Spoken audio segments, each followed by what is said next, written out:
Divisional weekend, folks, coming up. It's one of the most exciting weekends in sports. I'm looking forward to the games. I don't know if they're all going to live up to the hype, but let's hope for the best. Now, full disclosure, coming off a 2-2 week, not too disappointed about losing that Patriots game. I was up there with some mass holes and thoroughly enjoyed rooting for the Titans in beating those Patriots. It was a quiet weekend up in Massachusetts, and they moved on to crying and worrying about what their hero Tom Brady's going to do. Let's hope for the best with their result, I guess, or his result. But moving on to who is playing this weekend, we'll start with the Niners at home. They are 7-point favorites against the Vikings. Now, I do think this game is going to be close, mainly because the Viking defense shut down Drew Brees and those Saints in New Orleans. I think that was mostly because the Saints choked, but you got to give credit to the defense. They did a great job. Now, Kirk Cousins played a good game. I don't think that's going to happen again. I think the Niners are stacked on both sides of the ball. On offense, the addition of Emmanuel Sanders and the second half surge of Deebo Samuel have added another layer to that offense led by Jimmy G. I think he's going to have a field day against Minnesota at home. Raheem Mostert, the lead back now. Any Shanahan run game is going to be strong, so they're going to be able to score at will and do whatever they want on offense. So whatever Minnesota tries to take away, I'm sure Shanahan will combat. And on defense with Nick Bosa and Richard Sherman in the backfield, I think that's going to be a long day for Kirk Cousins. They're one of the least passing teams in the league anyway. That's not going to change. It's going to be on Dalvin Cook, and they're going to need a couple of big plays here and there. I think this game is going to be close because I think that Minnesota defense may make some plays. So if you're going points, I might take the Vikings. The Niners are definitely going to win. We're going to get the bad Cousins. And as far as to Kirk, you like that? You like that? He won't, because he's not going to win and they're going home. But we're going to move on to the game on Saturday night, which is the Titans and the Ravens. Now, my partner, as you know, is a big Titans fan, and she's looking into rooms in Miami, looking into tickets for the Super Bowl. I told her to hold on because I was trying to figure out a way where they could try to keep the game close. Now, the Ravens, being the home team, are a 9-point favorite. Now, Baltimore is back. You got to give John Harbaugh a lot of credit. He is probably my Coach of the Year winner. He's done a great job. I didn't think too highly of that team. I was wondering how the league was going to treat and play Lamar Jackson. That's his second year in the league, and he's done a great job. He's become a more accurate passer. He's really worked on his game, and and I'm very impressed with the way he's dedicated and keeps that tunnel vision on, focused on the league, not falling into the hype. But with all that being said, with all the hype that Lamar Jackson has, and his weapons in Hollywood Brown, Mark Ingram, which Hollywood Brown allows him to go vertical, which just strengthens that attack on offense. But the key for Baltimore is going to be how strong their defense is. So they're a great team on both sides of the ball. They can put up points with their offense, but the defense, led by Marcus Peters in that secondary, he can play a receiver on an island, so you can blitz more. Earl Thomas, their safety who came over from the Legion of Boom, he's not too shy. He already let out the game plan this week when he was talking a little bit of trash, a little bit of shade at Ryan Tannehill. He basically said that they're going to force Tannehill to beat them and just focus on stopping Derrick Henry. That's why they beat the Patriots last week. He basically said that they're going to make those tackles that a lot of Patriots players may have made business decisions on and not made the play that they should have. So that's going to have to be the key. It's going to be Derrick Henry, Ryan Tannehill, and those receivers, A.J. Brown and Corey Davis. They're going to be shut down by Marcus Peters and that secondary. So the Titans, in my opinion, are not going to have a chance in this game. I think Baltimore blows them out. So if I was betting on the game, I'd probably go the Ravens -9, just because I don't see a way Tennessee has a shot in this game. So Kavitha, after Saturday night, just put the Titans clothes away. You're not going to need them for a while. And then we're going to Arrowhead Stadium for the Chiefs, 9.5-point favorites against the Houston Texans. Now, Houston Texans have the Houston Houdini, who last week had maybe the play of the year, getting away from two guys who were going to kill him. Deshaun Watson saved their season last week, made the plays that he had to. and got them to this game.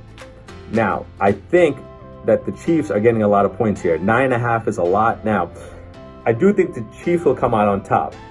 And it's not just because of reigning MVP Patrick Mahomes, Tyreek Hill, Travis Kelce, and that offense. That offense is going to put up points. Even with J.J. Watt, I don't think the Houston defense has enough weapons to hold back that Kansas City offense. Andy Reid and those talented players are going to do what they want. But I think the key is going to be the Kansas City defense. They're very underrated. You have Frank Clark, the late season addition of Terrell Suggs, T-Sizzle, as he's called in the streets. I don't know what streets there are in Kansas City, but that call him that. But he's basically, you can see the pressure he's been putting on recently as far as opposing quarterbacks. So I think that was a great addition. I think they have an underrated defense. They have a good secondary. The Honey Badger, Tyrann Mathieu, is going to make some plays in this game. And I think that combined with the offense for Kansas City is going to remind people and put them back on notice that this may be the team to beat. It's my team that I think has a chance to win the Super Bowl. I predicted them in the preseason to win the Super Bowl. So, hopefully they don't let me down. But I think that the Chiefs are going to win this game. Now, if you're betting on this game, or if, let's say I was betting on this game, as far as the points, I do think the Texans are going to score late to make this score a respectable score. So, I would take the Texans getting the 9.5, but I got the Chiefs winning this game and going on to play Lamar Jackson in the AFC Championship. Be a great game with the two young, rising superstar quarterbacks. We get to the last game, Sunday at 4:30. This has been the hardest game that I've had to pick this weekend. I've been going back and forth every day with my choice for the game. Now, the Packers are 3.5-point favorites for this game. Seattle's hot right now. Russell Westbrook is playing at an elite level. He's showing the league that he could be an MVP candidate. You have the surging DK Metcalf, who's coming into his own, had a huge game last week. Great player, got him and Lockett. And you have Beast Mode that's filling in the role for the guys who were lost in the running game for Seattle. Now, on the Packers side, they've been winning due to their underrated defense all year and Aaron Jones. So it hasn't been carried by Aaron Rodgers, which is, a different way that the Packers have been playing the last few years. But you got to give Matt LaFleur, the coach of the Packers, a lot of credit. I have him in the Coach of the Year candidacy. He's had a great year, getting them to the second seed of the NFC.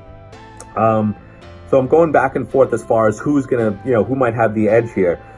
In looking at this matchup, Russell Wilson has not fared well in Green Bay in his last 3 matchups. If you look it up, he's been subpar his last 3 starts, and Green Bay has just given him problems. So I think he's going to struggle. It's going to be 20 degrees. It's going to be cold.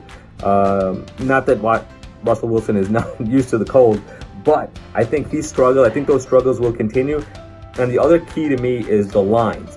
The Packers are stronger on both the offensive line and defensive line as opposed to the combined lines of the Seahawks, the O-line and the defensive line. I know the Seahawks have Clowney, who's played great, in line for a great offseason deal, but he beat up on an inferior line last week. I think the Packers have a healthy offensive line. Their defensive line is solid as well, with Kenny Clark in the middle to try to combat beast mode and Marshawn Lynch. So I think that line is going to be the key on both sides for the Packers. They have solid lines. That's going to be key. And the fact that the Packers didn't have to rely on Aaron Rodgers all year. They have a good defense. They have Aaron Jones. As long as he's healthy, he'll put up numbers. They'll be good. And the fact that it's Aaron Rodgers in Lambeau in the playoffs. I don't think you can discount that factor. He can go off at any time, showing the league that he's still elite. So in my opinion, I got the Packers winning the game, covering the points at 3.5, and going on to play the championship game against the 49ers in San Francisco. So those are my picks for this weekend.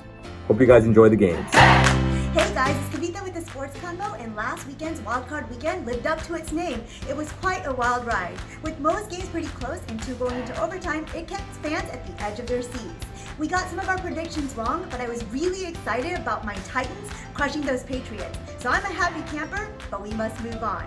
So this weekend we're in the throes of the NFL playoffs, and we get started with the Vikings at the Niners. Now the Vikings surprised us all by taking down the Saints. But will they be able to do it again? It looks like all major players are healthy, but the Niners are well rested. Their defense is fantastic this year, and if they pressure Cousins enough, we will see the ugly side of the QB surface, which can take the team down like the Titanic. And the running game in San Francisco is very strong. It's a committee of backs that each bring a lot to the table. Not to mention the beast in George Kittle, so I think the Niners take this one and progress further. And although it's not a beauty contest, no one will deny seeing Jimmy G for one more week would be lovely. Speaking of lovely, the Titans beat the Patriots. They advance this weekend for our second game on Saturday against the Ravens. This is going to be a tough matchup for the Titans. The Ravens are clear favorites to win the Super Bowl this year, but I think the Titans have a chance. The Patriots defense was well touted this season, and look what Derrick Henry did to them, running over them for 182 yards, and I think he can do it again. But how can we ignore the run game on the other side? With Mark Ingram having a stellar season and Lamar Jackson having an even more amazing one in the run game, if the Titans can take away that magic, they really have a chance. And the Titans defense is tough too. I think it'll be a great game, and although it may be foolish, I'm going to take the Titans to advance because I really do think it can happen. Just pressure Jackson, don't let him run. Let's get this done. Go Titans. The first game on Sunday, we have the Texans at the Chiefs. Two very competent QBs going head to head. This will be quite a nail biter.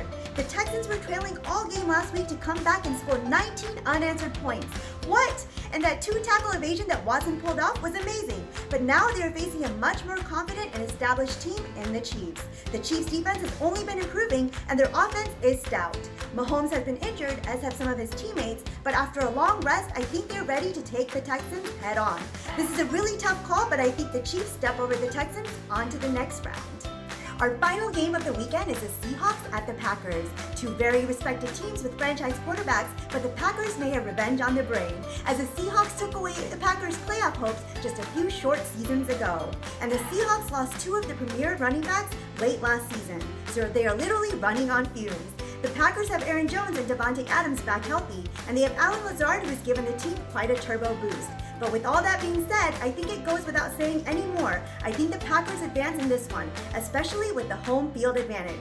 So let's get excited about another wild weekend of football.